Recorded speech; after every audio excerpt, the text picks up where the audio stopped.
दुःखमित्यैव यत्कर्म काया कलेश भयात् त्यजेत् सा कृत्वा राजसं त्यागम नैव त्याग फलम लभेत। जो कुछ कर्म है वही सब दुख रूप है, ऐसा समझकर शारीरिक क्लेश के भय से कर्मों का त्याग कर दे तो वह पुरुष राजस त्याग को करके भी त्याग के फल को प्राप्त नहीं होता। कितने लोग अपनी गृहस्थी छोड़ करके भाग जाते हैं और पूछो भाई क्यों भाग गए तो कहते सारा संसार तो दुख रूप है, इस दुख रूप संसार में हम जो कर्म करेंगे सो कर्म हमें बांधेंगे और इस क्लेश रूप संसार से तो दूरी ही रखनी चाहिए। और अपने आप को हमने तो भगवान की सेवा में बस लगा दिया। देखने को सुनने को लगेगा बड़ी बढ़िया बात कह रहा है, पर श्री कृष्ण कह रहे हैं ये भी रजोगुणी त्याग है। आनंद घन सच्चिदानंद के द्वारा रचित यह संसार जिसको दुख रूप दिख रहा है तो उसकी मति तो बिल्कुल मारी हुई ही है। चित्रकार से तुम कहो तेरे चित्र अच्छे नहीं हैं, ये चित्रकार की प्रशंसा नहीं होती।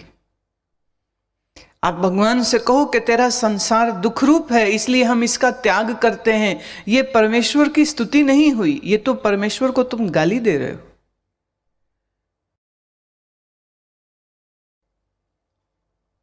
इस संसार में किए गए सब कर्म हमें दुख देंगे, हमारी काया को क्लेश देंगे, हमें पाप पुण्य के बंधन में बांधेंगे।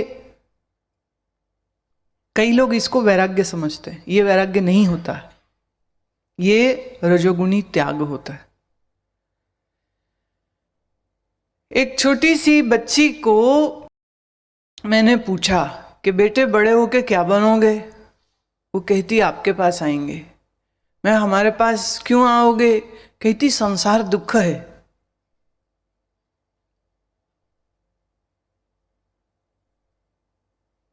अब इस बच्ची ने कौन से संसार का दुख देख लिया? देखा कोई नहीं है, पर यहां वहां अपने घर में जो भी तमाशा होता होगा, जो भी घर के सदस्य आपस में लड़ते झगड़ते होंगे, उससे उसने अनुमान लगा लिया कि संसार तो दुख होता है। और जब जब वो हमारे पास यहाँ आश्रम में आई होगी तब तब देखा होगा सब लोग नाचते हैं, गाते हैं, खेलते हैं, हंसते हैं, खाते हैं, तो ये बढ़िया है, यहाँ आना चाहिए। वो तो बच्ची थी इसलिए कह देती है, पर कई लोग तो शरीर से बड़े हैं, वयस्क हैं, तो भी वो यही बात बोलते हैं। आपके पास सुख है, घर में दुख है, इसलिए आपके पास रहेंगे, इसलिए हम संसार छोड़ के आपके पास आएंगे। ऐसे लोग जो हैं वो बहुत कच्चे होते हैं। और मेरा पिछले 10-12 वर्षों का ये अनुभव है जिसमें मैंने ये देखा, जो इस मानसिकता से मेरे पास आए उनको थोड़े ही दिन में मेरे आसपास रहने वाले लोगों से ही दुख होने लग गया, तो फिर वहां से भाग गए। मनुष्य तो मनुष्य है, जहां कहीं रहेगा कुछ न कुछ तो जंजाल बनाएगा, कुछ दुख का, कुछ सुख का, कुछ राग का, कुछ द्वेष का। इससे मुक्त तो खाली एक ब्रह्मवेत्ता होता है और तो कोई है नहीं। जब भी तुम आओगे तो आकर के गुरु के शयन कक्ष में थोड़ा ना घुस जाओगे। रहोगे किन के साथ? दूसरे गुरु भाई बहनों के साथ। अब वो कैसे हैं? जैसे तुम हो। और वो कैसे हैं? जैसे तुम्हारे परिवार के लोग थे जिनसे तुम भाग के आए हो। और जब फिर अपने ही जैसे लोगों के साथ रहना पड़ता है तो छोटी बात में कहा सुनी हो गई, इससे नाराज हो गए, उससे दुखी हो गई, इससे नाराज हो गए, उससे सहेली ज्यादा बन गई, इससे शत्रुता हो गई। तो 6-8 महीने, साल 2 साल में आते आते में फिर एक दिन आ जाते, गुरुजी हमें लगता है अब तो हम वापिस ही चले जाएं तो ज्यादा अच्छा रहेगा। घर में थे तो कुछ भजन पाठ तो होता था, यहाँ आके तो सब खत्म हो गया। ये क्या है? ये रजोगुण त्याग। हम तो कई दफ़ा ये सोचते हैं कि कोई वैज्ञानिक हमारे परिचय में हो, मनोवैज्ञानिक कोई परिचय में हो तो उसको हम जरूर कहेंगे कि भाई एक कोई ऐसा थर्मामीटर हमें बना के दे जो आके मुझे ये कहते ना हम आपके पास आश्रम में रहेंगे, सेवा करेंगे, तो हम उनके मुंह में वो लगाएं थर्मामीटर और वो मुझे बता दे कि इसका राजसिक त्याग होगा कि सात्विक त्याग होगा कि तामसिक त्याग होगा। क्योंकि आदमी अभिनय बहुत अच्छा करता है, आप यकीन कीजिए, रो रो के बाल्टियां क्या टब भर देते हैं कि हमें लीजिए नहीं तो हम मर जाएंगे। पर वो आ क्यों रहे? जब ही उनसे पूछो तो कौन स्वीकार करेगा कि मैं राजसिक त्याग कर रहा हूं, कौन कहेगा कि मैं तामसिक त्याग कर रहा हूं। सबको ही अपने आप को सात्विक तो मानते हैं और अपनी साधुता ही दिखलाते हैं, और हम भोले प्राणी फंस जाते हैं। तो आजकल तो हमने बिल्कुल पैंतरा बदल दिया है। जो कोई आता है तो सबसे पहले तो क्रिकेट का बैट रखा नहीं है, पर समझ लीजिए वैसा ही एक चमाट मार के लगता भगाओ इसको, क्योंकि ये तो अपने साथ मुसीबतें लेकर के आ रहा है। सात्विक त्याग क्या है वो अगले श्लोक में आएगा, पर इसके पूर्व हम राजसिक त्याग की जो बात कर रहे हैं, सो मैं उसी की चर्चा कर रही हूं कि राजसिक त्याग करने वाले जो मनुष्य हैं वो कभी भी सच्चे साधक नहीं हो सकते। घर में थे तो घर वालों से परेशान हो जाएंगे, आश्रम में आ जाएंगे तो आश्रम वालों से परेशान हो जाएंगे। वो क्यों परेशान हो जाते हैं? क्योंकि वो अपने मन से परेशान है। संसार के सभी कर्म क्लेश और दुख देते हैं, यह सोच करके जो इनको त्याग देता है सो त्याग राजसिक है। श्री कृष्ण का ये दिया हुआ श्लोक बहुत अच्छे से सबको समझना चाहिए। थोड़े ही दिन पहले 24-25 वर्ष की एक नवयुवती ने मुझसे कहा, पत्र दिया, हम आपके पास सेवा में रहना चाह रहे हैं। तो मैंने उसकी ओर देखा और ज़्यादा टाइम भी नहीं लगाया, कोई एनालिसिस भी नहीं किया, कोई वक्त भी नहीं दिया। मैंने कहा देख बेटे अभी नहीं, 4-5 साल घर में रहिए, 5-6 साल जब मैं तुमको देखूं घर में साधना करते करते करते तो परिपक्व हो जाओगे तो फिर निर्णय करेंगे, फिलहाल तो मेरी तरफ से इनकार है।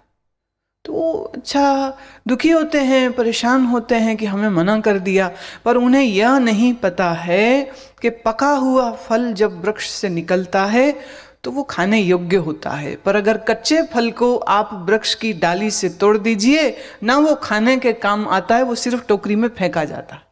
इसलिए परिपक्व त्याग क्या होता है? परिपक्व त्याग की व्याख्या के लिए श्री कृष्ण कहते हैं, कार्यमित्यैव यत्कर्म नियतं क्रियते अर्जुन संगं त्यक्त्वा फलं चैव सत्यागः सात्विको मतः। हे अर्जुन, करना ही कर्तव्य है ऐसा समझकर जो शास्त्र विधि से नियत किया हुआ कर्तव्य कर्म आसक्ति और फल को त्याग के किया जाए उसी को सात्विक त्याग कहते हैं। नियत कर्म करता है, छोड़ता नहीं है उसको, फल आसक्ति त्याग देता है, तो यही सात्विक त्याग होता है।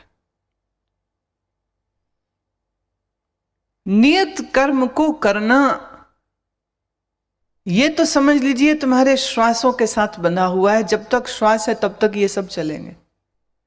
शरीर से कहीं भी रहे, गुरु स्थान में या अपने माता पिता के पास या स्वतंत्र घर बना करके रहे, तीनों ही स्थितियों में नियत कर्म तो फिर भी चलेंगे। भूख लगेगी, प्यास लगेगी, शरीर को रोग हो सकता है, शरीर को सर्दी गर्मी के वस्तुओं की आवश्यकता हो सकती है। आप कम कर सकते हैं आवश्यकताओं को, पर बनी तो रहेंगी। तो शरीर के लिए तो कर्म करना ही पड़ेगा, और उस पर कहीं भी रहे, चाहे स्वतंत्र, चाहे गुरुस्थान में, चाहे माता पिता या पति के घर में रह रहा हो, तो जिनके साथ रह रहा है उनके प्रति आपका जो एक अनएक्सप्लेन्ड, अनअनाउंस्ड जो जिम्मेदारियां आ जाती हैं, जो कर्तव्य आ जाते हैं, अब उन कर्तव्यों का पालन करे, लेकिन उसमें मुझे वाहवाही मिले या मुझे इसका क्या फल मिलेगा, ऐसी कोई सोच उसके चित्त में ना हो। यही सात्विक त्याग होता है।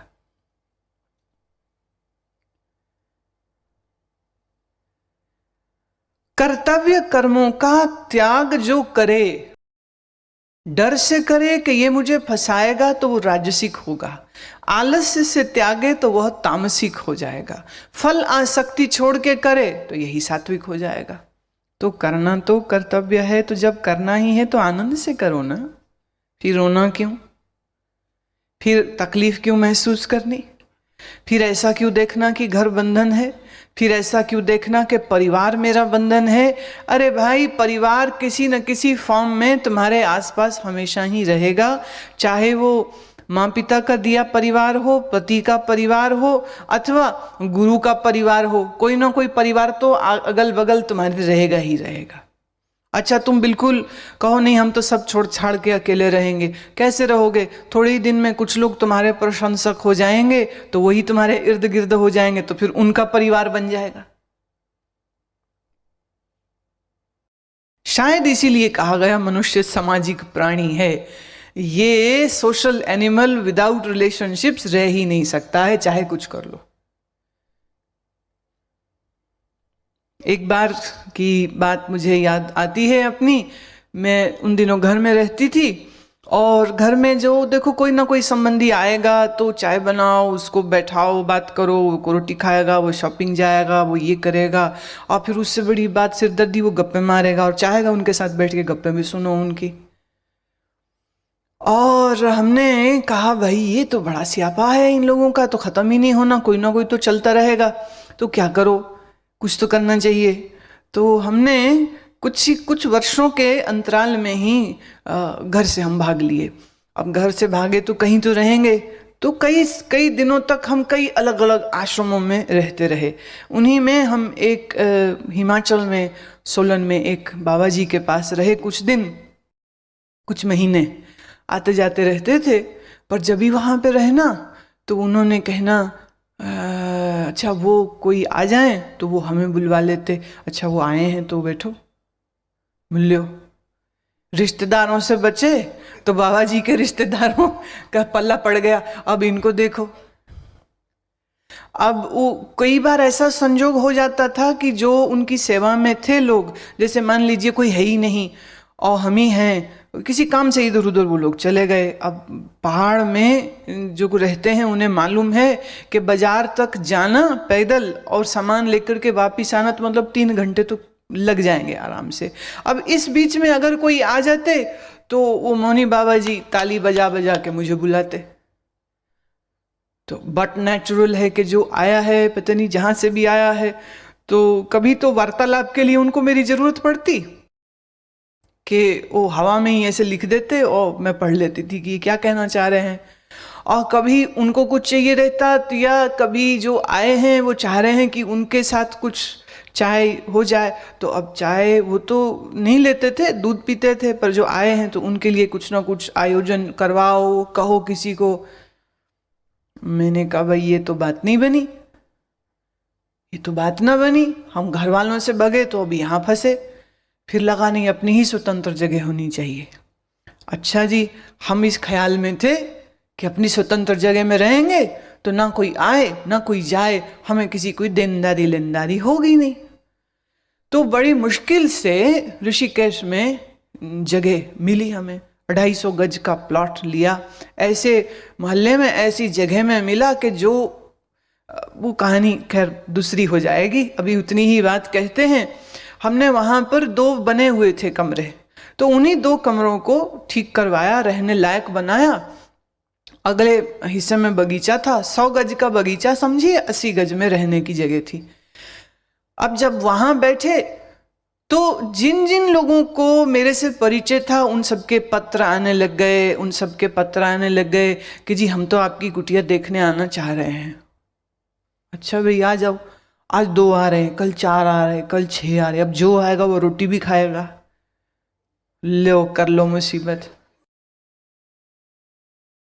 घर में छोटी मुसीबत थी कि और लोग भी थे, माँ भी कुछ काम करा देती थी।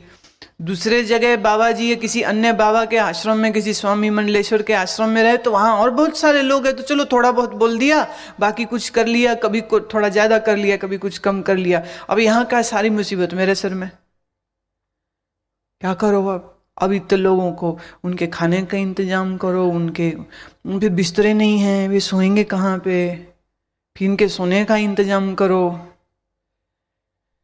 फिर वो किसी को वापस जाना है तो कोई रोड नहीं थी, बिल्कुल जंगल था, कोई रोड नहीं है जाने के लिए, तो स्कूटर था उसका, हमारे एक स्वामी केवल्यानंद जी थे, उन्होंने इसका नाम गरुड़ रखा हुआ था। बोले आपकी जो गरुड़ सवारी है तो उसमें लिफ्ट दो, भेजो, जाओ छोड़ाओ, उसको ले आओ, उसको छोड़ाओ, उसको ले आओ, लोग करो मुसीबत। फिर हम अपनी कुटिया से भी भागने लग गए, ये तो यहाँ भी मुसीबत हो गई। कहने का अभिप्राय ये है, मनुष्य जो कहे कि मैं कोई कर्तव्य कर्म ना करूं तो वह संभव नहीं, पॉसिबल नहीं है। अच्छा, आप अगर किसी गलत फहमी में हैं कि गुफा में रहने वाले बाबा लोग बड़े मस्त रहते होंगे तो उनकी भी कहानी सुन लो। मैंने अभी जो हमारे एक महात्मा हैं, वो कोई 25-30 साल तपोवन में गोमुख में रहे हैं। 6 महीने जब बर्फ हो जाती, लोग नहीं जाते, तब भी वो वहीं रहते थे। तो मैंने उनसे पूछा, मैंने कहा तो 6 महीने कैसे काटते थे? बाकी 6 महीने तो चलो तीर्थयात्री आ रहे हैं, कुछ ना कुछ अन्न धान लकड़ी इत्यादि हो जाएगी, तो एक समय कुछ तो खाएगा ना, कुछ तो खाएगा। गर्मी में तो वो आलू उगा लेते थे, जो उगा सकते हैं पहाड़ में इतना उगा लेते थोड़ा सा, पर जब बर्फ में सब एरिया ढक जाएगा तो क्या करेंगे? तो कहते 6 महीने के लिए खाने का राशन, लकड़ी, माचिस, तेल, ये सब इंतजाम भर के रखना पड़ता था। अब जिन लोगों से आप ये सब पदार्थ स्वीकार करेंगे, अब वो तुम्हारे नए रिश्तेदार बन जाएंगे कि नहीं बन जाएंगे? भले वो 6 महीने में आए, वो 6 महीने में आएंगे, बाबा जी के पास बैठेंगे, बाबा जी का धुने में अग्नि जलती रहे, तो उसके लिए लकड़ी भी चाहिए, तेल भी चाहिए, खाने को और कुछ ना सही तो आलू तो चाहिए, राजमा तो चाहिए, नमक तो चाहिए, नहीं चाहिए? कभी रोग हो जाए शरीर में तो औषधि चाहिए, तो दवाओं का संग्रह भी रखना पड़ेगा। और औषधियों का ज्ञान होता है तो 6 महीने जब खुला रहता है मौसम, तो ऐसी ऐसी सब पत्तियों को तोड़ लेते हैं कि अगर थोड़ा पेट गड़बड़ हो जाए, या वायु हो जाए, या बुखार हो जाए, या कोई बूटी काट जाती है, ऐसी कुछ बूटियां होती हैं जो तुम्हारे बदन में लग जाएं तो बड़ी जहरीली होती हैं, खुजली होती है, तो वो सब सब जो तैयारी है वो करनी पड़ती है।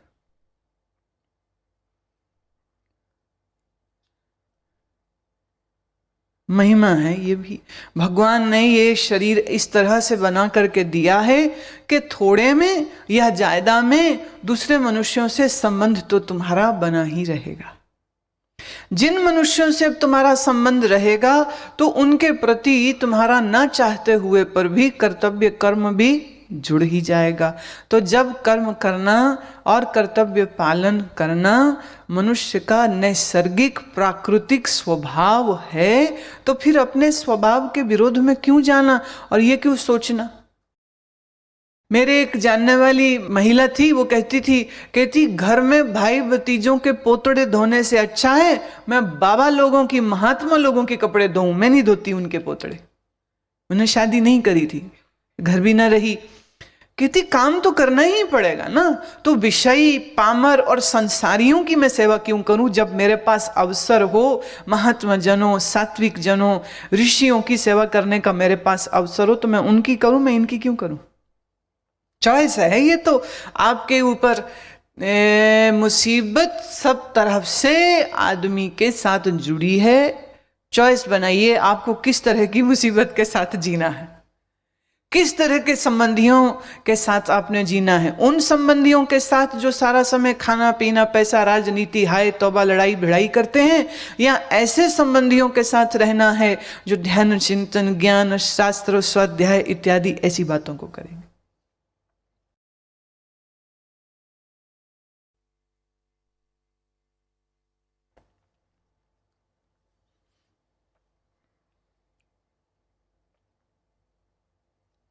कभी कभी हालांकि पूर्णतः एकांत में रहने की इच्छा हो तो वो भी पूरी करनी चाहिए। इसीलिए यहां आश्रम में भी हमने 21 दिवसीय मौन की व्यवस्था भी बनाई। 21 दिन कमरे में रहो, खाना पीना भी कमरे में मिलेगा, आराम से बैठो, रहो एकांत में। और बहुत लोग जो रहे हैं उनका अनुभव कहती हूँ, कोई 11वें दिन में परेशान हो जाता है, कोई 7वें दिन में परेशान हो जाता है, कोई चौथे दिन में परेशान हो जाता है। फिर वो कहते हैं अच्छा इतनी अनुमति तो होनी चाहिए ना कि हम थोड़ा बगीचे तक आ सकें। फिर कहते अच्छा मंदिर तक आ जाएं तो। फिर कहते जब आप दर्शन के लिए बाहर आए तो उतने देर तो पास में बैठ जाए तो। भाई तो तेरा एकांत कैसे हुआ? एकांत का अर्थ एकांत। एकांत का अर्थ किसी के भी साथ नहीं। एकांत मतलब फिर गुरु के भी साथ नहीं। गुरु के दिए हुए ज्ञान की कमाई करने के लिए अगर एकांत चुने तो उसको टेम्परेरी फेज समझे, और उस टेम्परेरी फेज में रहना भी बड़ा लाभकारी होता है। बट कितने दिन रहेगा, फिर बाहर आना पड़ेगा। हर समाधि का उत्थान है, कोई समाधि ऐसी नहीं है जिससे उत्थान न होगा। तो आइडियल स्थिति तो ये होती है कि समाधि हो तो भी शांत एक रस और असंग रहे, और समाधि से बाहर आए तो भी एक रस शांत और असंग बना रहे, तब तो सिद्ध अवस्था हो गई। जब तक ऐसा ना होता हो तो टाइमली छोटे छोटे फेजिस में, टेम्पररी फेजिस में, लिमिटेड टाइम में अपने आप को एकांत में रखने का भी बहुत लाभ होता है। और जो आश्रम की व्यवस्था है वह इसीलिए ही होती है कि उस जगह में रहकर आप अपने आप को बिल्कुल सबसे काट सको, सब संबंधों से थोड़े दिन के लिए अपने आप को काट लेना, ये तो अच्छी बात होती। पर कोई ये सोचे मैं इसको परमानेंट कर दूं, मुश्किल है। हमने जीवन में बहुत बहुत महात्माओं को, महापुरुषों को, ऋषियों को मिले हैं, देखे हैं, और ये चीज उनके जीवन को देख करके भी मैं कह रही हूं, पूर्णतः अपने आप को सब संबंधों से काट पाना उतना भी सहज नहीं है। एक सज्जन मैं जानती हूं, वो गवर्नमेंट जॉब में थे और पत्नी की मृत्यु हो गई, बच्चे उनके सेटल हो गए, वो एक राशि, धन राशि वो कमाते रहे ना, तभी से वो अलग रखते रहे उसको। और जब उन्होंने देखा कि परिवार की सब जिम्मेदारियां उनकी पूरी हो गई, पत्नी का देहांत हो गया था, तो उन्होंने पहाड़ में अपने लिए एक छोटी सी जगह बनाई और महीने में एक बार नीचे जाना, जो राशन चाहिए, जो सामान चाहिए, साग सब्जी वो लिया, और फिर पूरे महीने वो एकांत में अपने उस घर में रहते थे। तो अब उसके लिए भी उन्होंने जीवन भर तैयारी की, जीवन भर तैयारी की उन्होंने। नौकरी करते समय से ही वो पैसे जोड़ते रहे, जब वो बैठ के खा सकें। तो एक तरह से उन्होंने अपनी गोल्डन रिटायरमेंट प्लान कर रखी थी, गोल्डन रिटायरमेंट।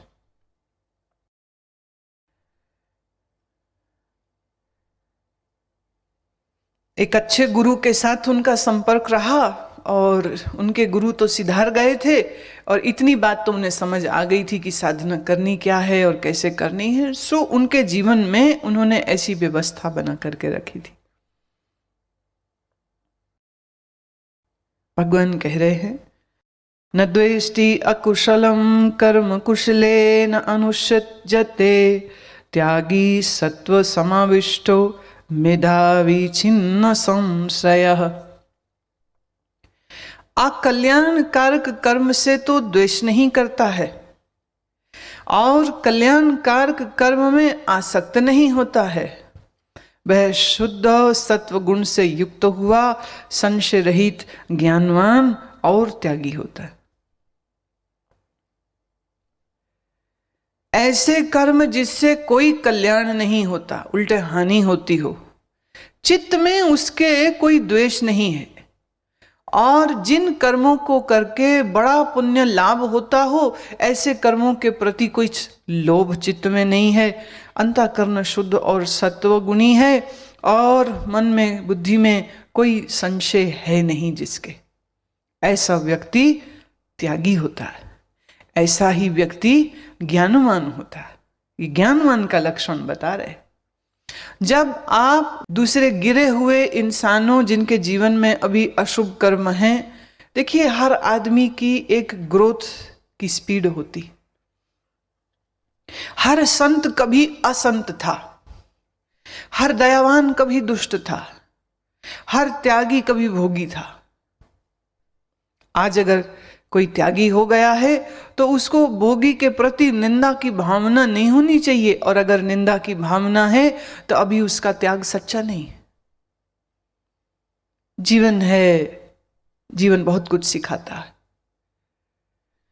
एक आदमी जिसकी जिंदगी में धर्म कर्म नहीं है, सुबह जगता नहीं है, रात देर तक जगता है, जुआ शराब वेश्या गमन सब कुछ जिसके जीवन में हो रहा हो, ज्ञानवान को ऐसे व्यक्ति से कोई द्वेष नहीं होता,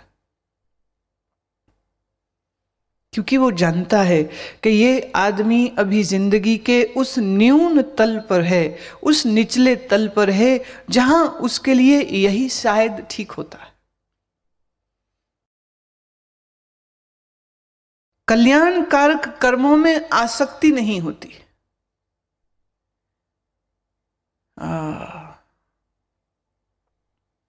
एक आदमी कहता हम तीर्थ करने जा रहे हैं, कहता जाओ, सुख से जाओ। वो महाराज आप भी चलो, बोले हमारा तीर्थ तो हमारे अंदर ही है।